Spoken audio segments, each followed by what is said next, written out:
On September 25th, 2007, people stood in line at midnight to buy a video game.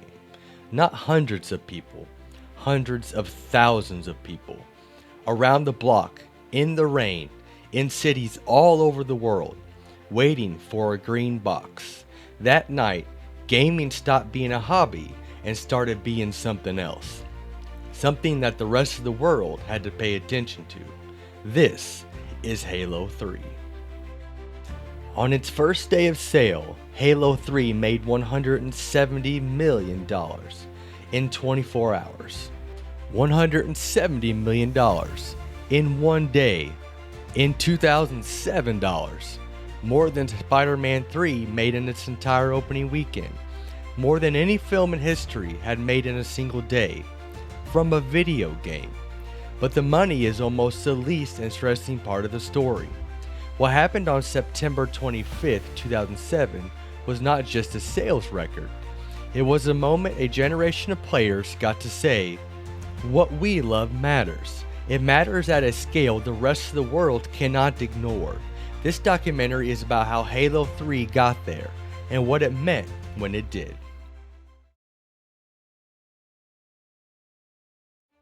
To understand why Halo 3 was what it was, you have to go back to 2001. Microsoft was entering the console wars with the original Xbox. They needed a game that would make people buy the hardware. Bungie, a small studio from Chicago that Microsoft had acquired the year before, delivered it. Halo Combat Evolved launched with the Xbox in November 2001. It was not just a launch title, it was the reason people bought the console, and it started something.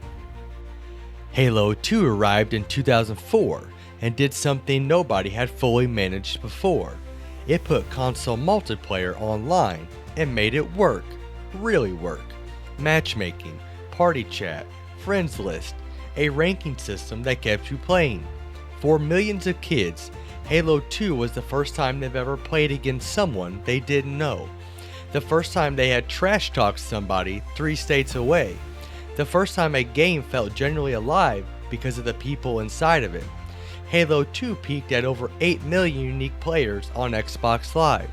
It held the record for most played game on Xbox Live for nearly 2 years, and it left every one of those players wanting something more. At E3 2006, Microsoft showed this. No gameplay, no logo, just a live-action soldier in a battlefield, and a piece of music. The audience at E3 knew exactly what they were looking at. Halo 3 was coming.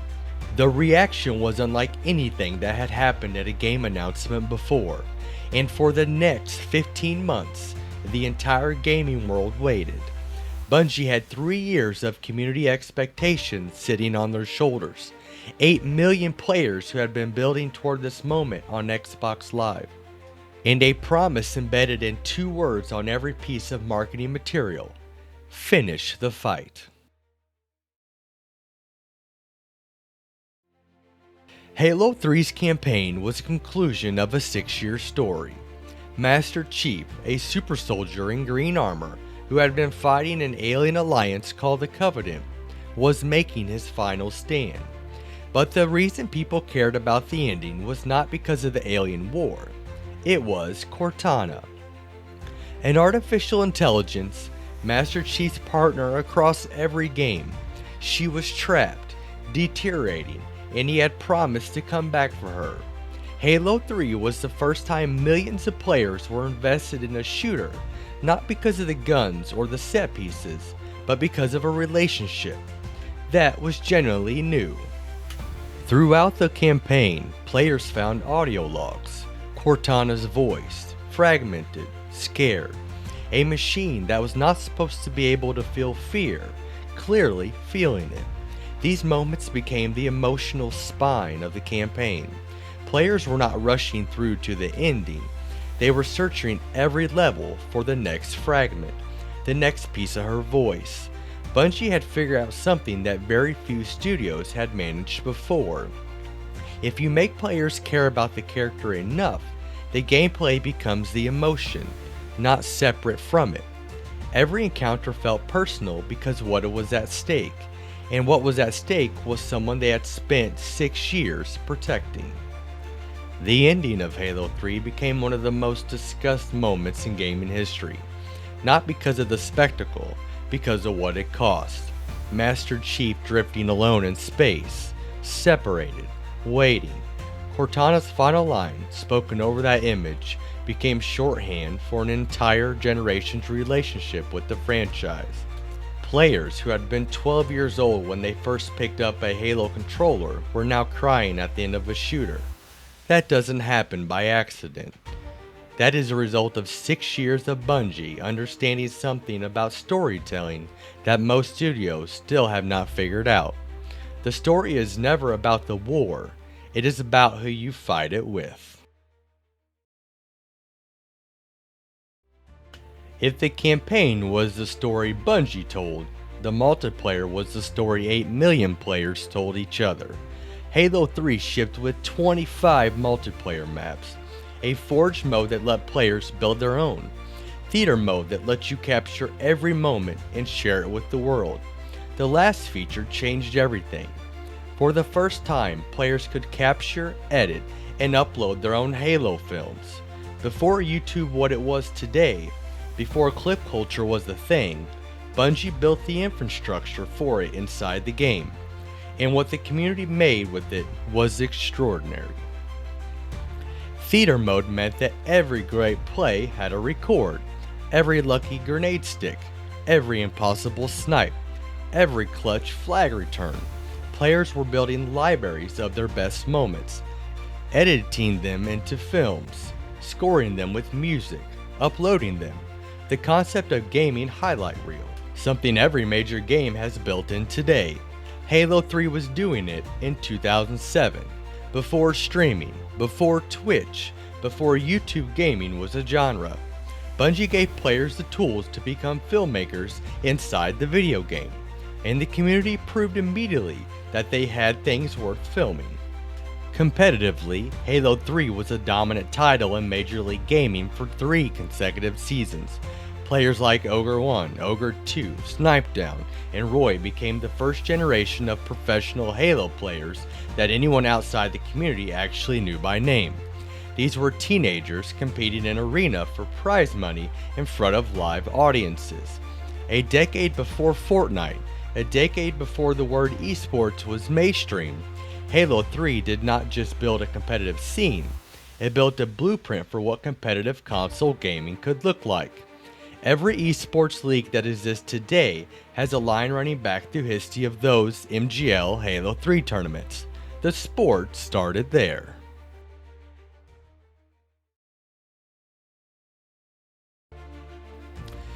Before Halo 3 launched, Microsoft ran what became one of the most celebrated marketing campaigns in gaming history, the Believe campaign. Instead of a gameplay trailer, they built a physical diorama the size of a warehouse, a scale model of a battle scene from the game, thousands of handcrafted figures, filmed like a war memorial documentary. Veterans of the Halo War being interviewed about what they saw. This was not selling a game, it was selling a world. And it worked because the world was real to people who had spent 6 years living in it. When September 25th, 2007 arrived, the world noticed. Not just the gaming world, the world.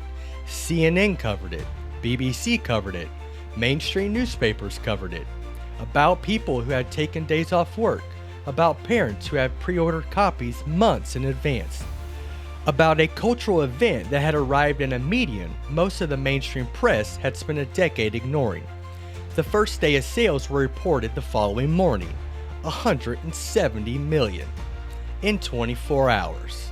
No film, no album, no product of any kind that had done that in a single day. Gaming had just outgrossed Hollywood on its biggest weekend.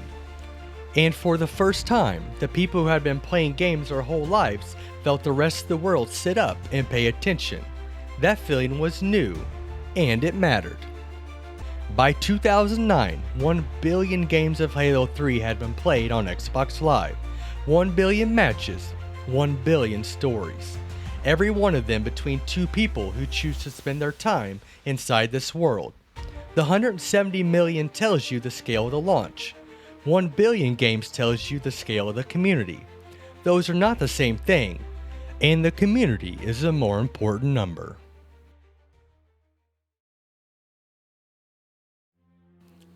Three years after Halo 3, Bungie made their own departure. Halo Reach in 2010 was their farewell, their goodbye to the franchise they had built from nothing. They handed Halo to 343 Industries, the studio Microsoft had created specifically to carry the series forward. What happens next is a different documentary, but what matters for this story is what Bungie left behind.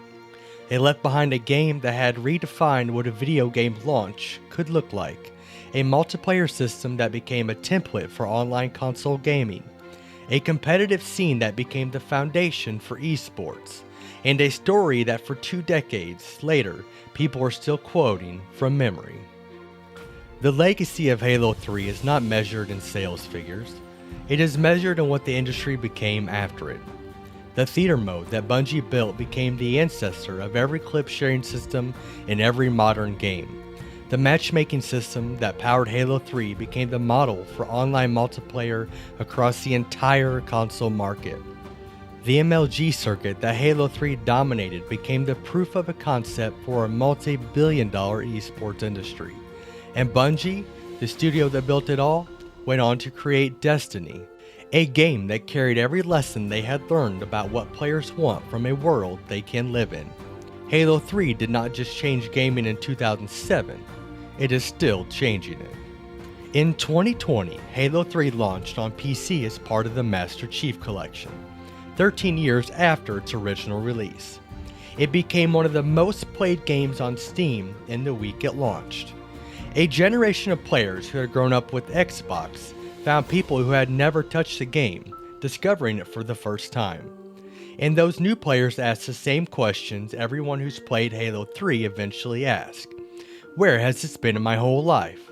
This is the measure of a generally great game.